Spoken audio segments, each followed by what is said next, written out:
हरियाणा में 3 कृषि बिलों के विरोध का सिलसिला रुकने का नाम नहीं ले रहा है। किसान इन 3 कृषि कानूनों को स्वीकार करने को तैयार नहीं है। इसी विरोध में आज दशहरे के दिन भारतीय किसान यूनियन के किसानों ने प्रधानमंत्री नरेंद्र मोदी का पुतला दहन किया।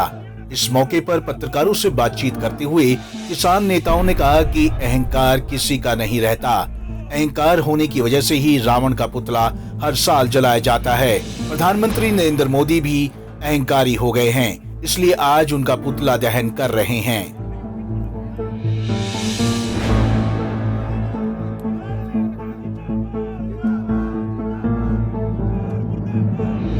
सरकार 3 कृषि कानून लेके आई है किसान विरोधी। उनके विरोध में देश के अहंकारी प्रधानमंत्री नरेंद्र मोदी का पुतला जलाया भारतीय किसान यूनियन ने पूरे प्रदेश में जिला स्तर पर। तो आज दशहरे के दिन आपने देखिए, जब अहंकार, रावण का अहंकार इस कदर बढ़ चुका था कि उसको कुछ भी दिखाई नहीं देता था, आज देश के प्रधानमंत्री का अहंकार इस कदर बढ़ चुका है कि उसको गरीब, मजदूर, किसान, कर्मचारी, व्यापारी कोई दिखाई नहीं देता। वह अपने मनमाने फैसले इन वर्गों के ऊपर थोप रहे हैं।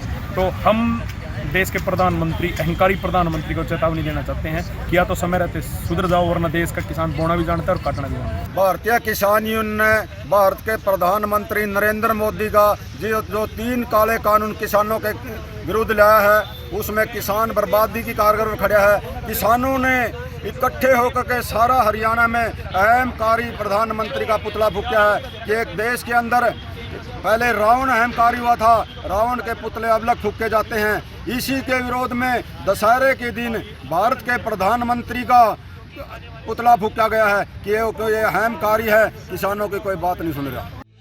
भाकियों नेताओं ने साफ कर दिया है कि वे अपना आंदोलन तब तक जारी रखेंगे जब तक 3 कृषि कानूनों को वापस नहीं लिया जाता।